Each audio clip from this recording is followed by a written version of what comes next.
મૃત્યુ તો અનિવાર્ય છે. મૃત્યુ કઈ જન્મ્યા પછી મળેલું નથી. કઈ મૃત્યુ તો આપણી હારે આવ્યું છે ભાઈ. હારે આવ્યો એને હું ધોખા કરવા લ્યો કયો જી મને. 5 મિત્રો આ ખોટા કરીએ આપણે 5 મિત્રો તો આપણો વાંક કહેવાય. પણ કાકો મામો મોટો બાપો ખરાબ નીકળે કે આપણો વાંક છે? એ તો આપણે વારસામાં મળ્યા છે. એમાં હું આપણો વાંક? આપણો વાંક તો 5 મિત્રો ખોટા કરીએ તો. એ મૃત્યુ મારી અને તમારી સાથે આવેલું છે. મૃત્યુ અનિવાર્ય છે. મને એક પ્રસંગ યાદ આવે છે. દુલા કાગ એમ કહેતા એક કવિ ગામના પાદરમાંથી નીકળે છે. થોડું ઓલી બાપજી એક ચિતા હળગે છે. ગામના પાદરમાં કવિએ પૂછ્યું કે કોણ ગુજરી ગયું ભાઈ? તો અમારા ગામના શેઠ ગુજરી ગયા. ઓ બહુ દાતાર હતા? તો ના ના એ તો કૂતરાને કોઈ દી ઘરવા દેતા નહીં ડેલીમાં. તો આત્મબળ વાળા હતા? તો કે ના ના એ તો હાવ મન મરેલું હતું. આમ આમ આમ ઊંધડો નીકળ્યો તો ફડકીને મરી જતા. તો કઈ સુરવીર હતા? તો અરે એ તો કાંઈ નહોતું. એ ડેલી દઈ હાણસી હાકર દઈ મેલકું હાણસી નાખીને હુતા. કવિ કે તો કોઈ દી એમ ન કેતા શેઠ મરી ગયા છે, ધાનનું ધનેડું મર્યું એમ કહેજો સાહેબ. એ ધાનના ધનેડા કરે. જીવતરને જે મંગલ કરે, જીવતર જે જીવી જાણે, હે ઈ મોટી વાત છે. એટલે કીધું કે શક્તિ દે મને ભક્તિ દેજે, આ દુનિયાના દુખડા સહેવાની. શાંતિ દુર્લભ કે માં તારા ચરણમાં, હે ભગવતી મને ખોળે લે. હે જગજનની, હે જગદંબા. મૃત્યુ તો અનિવાર્ય છે સાહેબ. મૃત્યુને મંગલ ગયો. અને ભગવાન શંકરનું મુકામ ક્યાં છે? સ્મશાનમાં, બરાબર ને? અજર અમર છે, જેને આદિ કે અંત નથી, મૃત્યુ કે જન્મ નથી. એને મકાન, એનું મુકામ મહાણમાં રાખ્યા છે. આપણે મરવું નક્કી, છતાં એની કોઈ ડોકાતા જ નથી લ્યો. ન્યાય એકાદો ઘુમરો મારી આવવો જોઈએ. આપણે ફાવે ન ફાવે, છોકરા બીજી વ્યવસ્થા કરે. કઈ મૃત્યુ તો જીવતર ઊંચા જીવે એના માટે મૃત્યુ મંગલ છે. એક પ્રસંગ કહી દઉં સાહેબ. એકનાથજી પાસે એક માણસ જાય છે. એ માણસ શું કહે છે કે સારા વિચારો આવે એમ નબળા વિચારો આવે. તો નબળા વિચારો આવે ત્યારે તમે શું કરો? એટલે એકનાથજી કે એ તો હું તમને પછી વાત કરું, પણ મને જ્યોતિષીનું જ્ઞાન છે. તમારી હથેળીમાં મારી નજર પડી ગઈ છે. આજથી 24મે દિવસે 20મે દિવસે તમારું મૃત્યુ છે. તો ઓલો કે હું કયો? તો હા 20મે દિવસે તમારું મૃત્યુ, તમારું આયુષ પૂરું થાય છે. બોલો શું વાત કરવી? તો હવે કઈ નથી કરવી, હવે નથી કરવી. ના ના બેહો બેહો. તો ના ના હવે મને જવા દો. આ 20મે દિવસે પૂરું. તો આ 20મે દિવસે તમારો ફટાક્યો, સમજી લ્યો. અને ઉપડ્યો ભાઈ. ઘેરે આવીને એની પત્નીને એટલું કીધું, ફ થાય. એની પત્નીને એટલું કીધું, ફ કે સાંભળ્યું તો કા કે 20મે દિવસ પૂરું થઈ જવાનું છે મારું. ઓ 20મે દિવસે એકનાથજી કીધું તમને? તો હા. ઓ સુતો સાહેબ.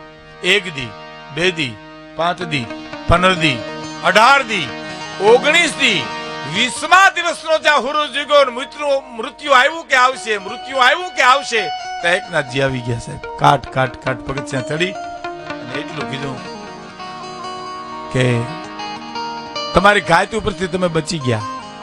ગાયત વહી ગઈ તમારી. ગાયતમાંથી તમે ઉગરી ગયા. સ્પ્રિંગ ઉલરે મુલરો ખાટલામાંથી. એમ ગાયત વહી ગઈ, બચી ગયો હું? તો હા બચી ગયા તમે. બોલો શું ચર્ચા કરવા આવ્યા હતા તમે તે દી? કે હું તો તમને એ પૂછવા આવ્યો તો નબળા વિચારો આવે એમ સારા વિચારો આવે. તો નબળા વિચારો આવે ત્યારે તમે શું કરો? એટલે એકનાથજી માણસને શું કીધું કે તમને આ 20 દિવસમાં નબળા વિચારો કેટલા આવ્યા? તો કે એ કઈ નહીં. કે કા? તો હા મેં મોત દેખાતું તું. એમ? તો હા જે મૃત્યુને તમે 20 દિવસ નજરમાં રાખીને જીવ્યા એને અમે આખી જિંદગી નજરમાં રાખીને જીવી, પછી અમને કોઈ દી નબળો વિચાર જ નથી આવતો. મૃત્યુને મંગલ ગણી અને જે મહામાનવ પોતાની જીવન લીલા હકેલે એના માટે કવિઓને કેવું બોલ્યું છે હે કે હિમાલય ન જાઉં હયું હિમાલો બનાવું હરિના ભજન ને માટે હિમાલય ન જાઉં.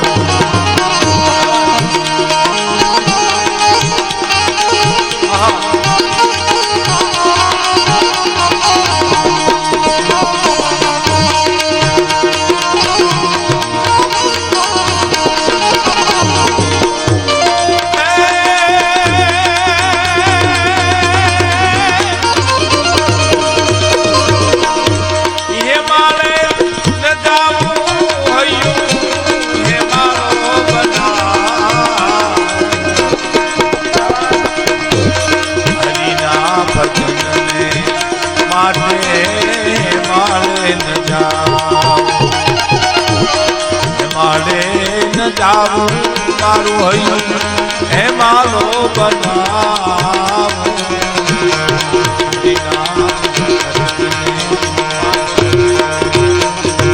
મહામાનવના હૈયામાં હેમાળો હતો સાહેબ. હૈયું હેમાળો બનાવવું એટલે મારા હૈયામાં કરુણા રાખું, દયા રાખું, સમર્પણ રાખું, ભક્તિ રાખું, શક્તિ રાખું.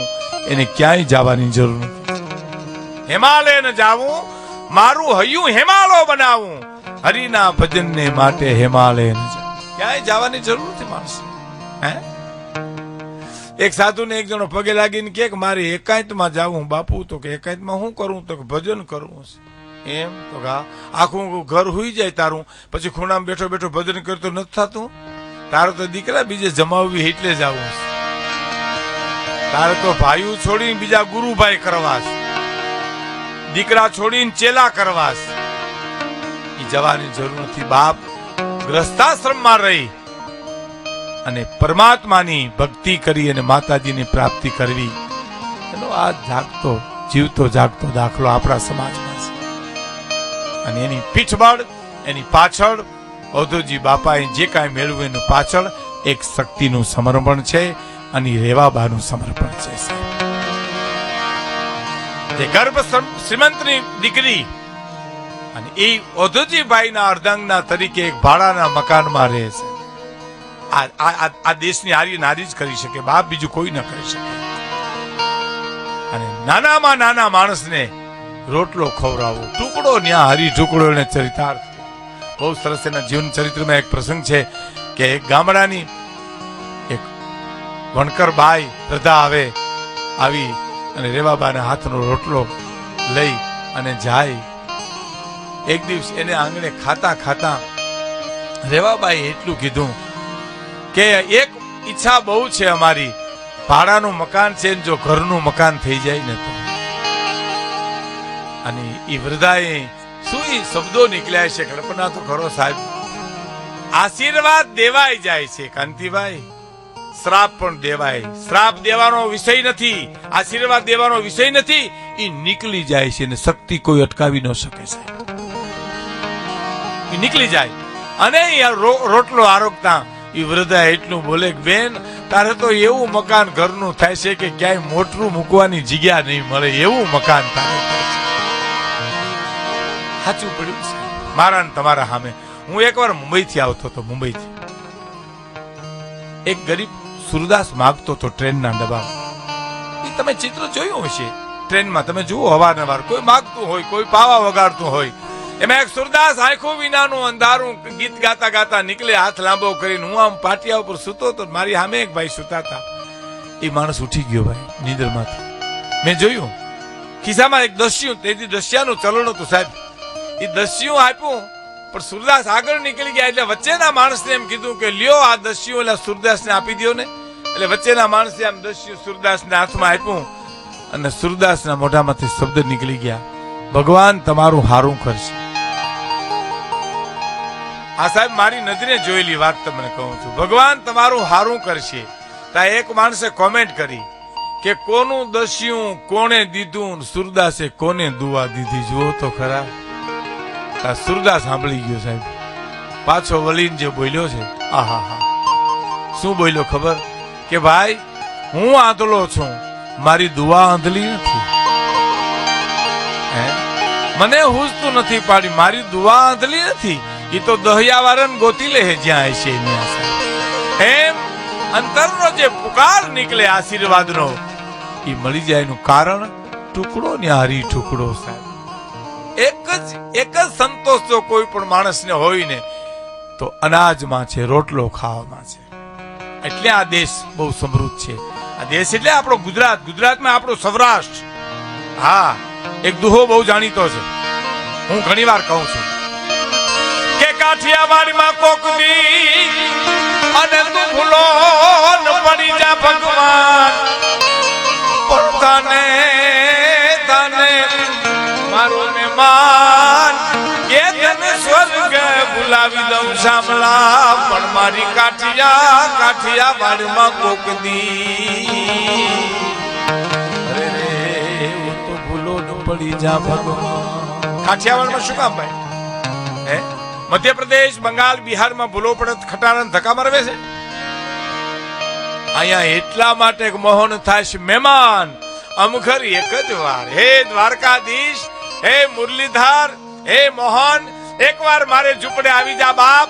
રાતીજાના રોટલા કરીને ખવડાવશું. રાતીજાના રોટલા જેથી ઘરમાં નહીં હોય તેથી દીકરા ખાંડીને ખવડાવશું. પણ એકવાર આવ્યું તો ખરો ભલા માણસ, મારે આંગણે તો આવ્યો. અને આવ્યો તો ને બિલખામાં નહોતો આવ્યો. બિલખામાં કેટલા ખોટા ખાઈ ગયા છે તે એક હાચો ખાવા વાળો આવ્યો. તમે કલ્પના તો કરો. આપણે તો વાતે વાતે એમ કે આ ખોટો છે, નાને દેવાય નહીં, તારી ફૂટપટ્ટી કેવડી, તું કેવડો. વિનોબા ભાવે ગીતામાં લખ્યું છે સાહેબ, વિનોબા ભાવે કે હું નાનો હતો ને પણ મારી બા જે આવે ને કંઈક ને કંઈક આપ્યા જ કરે. અનાજ આપે, લોટ આપે, ખાંડ બધું આપે, પૈસા આપે. પછી મેં વિનોબા ભાવે કે મેં મારી બાને એટલું કીધું કે બા આને નો દેવાય, આ બધા ખોટા હોય. મારી બાઈએ એટલું કીધું, વિનિયા તને મને શું ખબર પડે બેટા, કયા રૂપમાં આવી નારાયણ ઉભારીએ એની શું ખબર પડે બેટા, આપને એની શું ખબર પડે. આ બહુ મોટી વાત છે સાહેબ. કયા રૂપમાં આવી અને નારાયણ ઉભારીએ. એક ગામડાની વણકર વૃદ્ધા આવી અને રેવા બા બેન ને એમ કે બેન તારે મકાન તો એવડું થશે ઘરનું કે મોટું મૂકવાની જગ્યા. આ નથી લાગતું સાચું છે? આ બહુ મોટી વાત છે. આ જીવતરમાં ચરિતાર્થ.